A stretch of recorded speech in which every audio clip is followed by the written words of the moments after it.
राधे कृष्ण आप सभी को। सावन मास महात्म्य अध्याय 19। भगवान शंकर ने ब्रह्मा पुत्र सनत कुमार से कहा, हे महामुने, सावन मास के दोनों पक्षों की एकादशी तिथि के दिन क्या करना चाहिए वो सुनो। सावन मास एकादशी व्रत के संबंध में मैंने आज तक किसी को कुछ नहीं बताया। ये व्रत गुप्त, उत्तम, महान, पुण्य तथा पाप ताप को जड़ से नष्ट करने वाला है। सावन मास में किए गए पापों का नाश करने वाला तथा सब व्रतों में उत्तम यह पवित्र एकादशी का व्रत है। दशमी के दिन प्रातः स्नान कर गुरुदेवों की आज्ञा से वेद वेत्ता, पुराण ज्ञाता, जितेंद्रिय ब्राह्मणों का पूजन करें। भगवान विष्णु का 16 उपचारों से पूजन करना चाहिए। उनसे प्रार्थना करें, हे पुंडरीकाक्ष, मैं दूसरे दिन आने वाली एकादशी का निराहार रहकर व्रत करना चाहता हूँ। आप मेरी रक्षा करें। उस दिन गुरुदेव और अग्नि के समीप भूमि पर शयन करना चाहिए। काम, क्रोध और मोह को त्याग कर एकादशी के दिन प्रातःकाल भगवान विष्णु में मन लगाकर श्रीधर का जाप करते रहना चाहिए। 3 दिन तक किसी भी पाखंडी से वार्तालाप ना करें। केवल इतना करने मात्र से ये व्रत मोक्ष को प्रदान करने वाला बन जाता है। दोपहर के समय पंचगव्य लेकर नदी के जल में स्नान करना चाहिए। नदी ना हो तो कुएं के जल में गंगा जल मिलाकर स्नान करना चाहिए। भगवान सूर्य को नमस्कार करके भगवान विष्णु की शरण में जाकर वर्ण के अनुसार सब कार्य करके अपने घर को वापस लौटना चाहिए। घर आने पर श्रद्धा तथा भक्ति पूर्वक भगवान विष्णु का अर्चन पुष्प, दीप, धूप आदि से करना चाहिए। रात को गीत, वाद्य तथा कथा सुनते हुए जागरण करना चाहिए। फिर कलश स्थापना कर पंचरत्न और स्वर्ण को कलश में डालकर सफ़ेद चंदन से पूजा कर कलश को 2 सफ़ेद कपड़ों से ढक देना चाहिए। देवेश की प्रतिमा शंख, चक्र तथा गदा से युक्त कर उसकी पूजा करनी चाहिए। इसके बाद द्वादशी के दिन सुबह आनिक करके श्रीधर का जाप करना चाहिए। शंख, चक्र, गदा तथा पद्मधारी भगवान विष्णु की पूजा करके ब्राह्मण को सोने की दक्षिणा सहित कलश देना चाहिए। कलश के साथ मक्खन देना ना भूलें। भगवान श्रीधर, आप प्रसन्न होकर मुझे लक्ष्मी प्रदान करें। इस प्रकार उच्चारण कर श्रेष्ठ वेद पाठी ब्राह्मणों को भोजन कराकर अपनी सामर्थ्य के अनुसार उन्हें दक्षिणा देकर विदा करना चाहिए। अपने नौकरों को भोजन कराकर गऊ को भूसा देकर स्वयं बंधु बांधवों सहित भोजन करना चाहिए।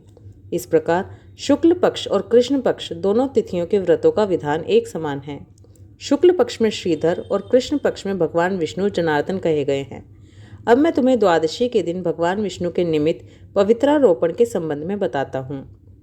हे तात, इसका अधिकारी कौन है ये जान लेना भी आवश्यक है। ब्राह्मण, वैश्य, क्षत्रिय, शूद्र और स्वधर्म स्थित जनों को भक्ति द्वारा पवित्रारोपण करना चाहिए। स्त्रियों तथा शूद्रों को केवल नाम मात्र द्वारा श्री हरि का पूजन करना चाहिए।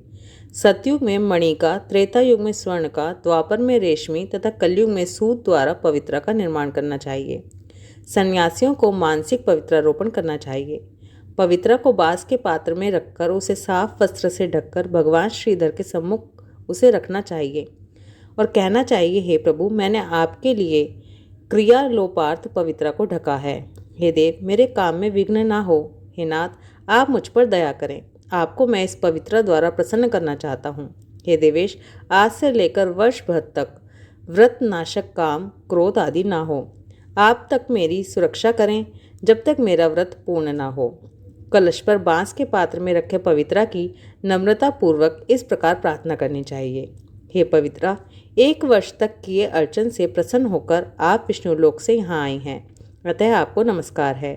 हे देव, विष्णु तेज से उत्पन्न रमणीय तथा पापनाशक सब इच्छाओं के प्रदाता आपके शरीर में पवित्रा को धारण करता हूँ। हे देवेश, हे पुराण पुरुषोत्तम, आप मेरे द्वारा आमंत्रित हैं, अतः आपका पूजन करता हूँ। आपको नमस्कार है। हे देव, कल प्रातः आपके निमित्त इस पवित्रा को अर्पण करूँगा। इसके बाद पुष्पांजलि देकर रात्रि में जागरण करना चाहिए। एकादशी के दिन अधिवासन कर द्वादशी को सुबह पूजा करें। गंध, धूप, चावल तथा हाथ में पवित्रा को ग्रहण करें और कहें, हे देवेश, आपको नमस्कार है। इस पवित्रा को आप स्वीकार करें। 1 वर्ष तक पुण्य फल प्रद पवित्रा से निवेदन करें। आप मुझे पवित्र करें। हे देव, आपके सुप्रसाद से मेरे से जाने अनजाने जो पाप हो गए हैं उन पापों से मैं पवित्र हो जाऊं। मूल मंत्र द्वारा पवित्रा को संपुटित कर नैवेद्य देना चाहिए।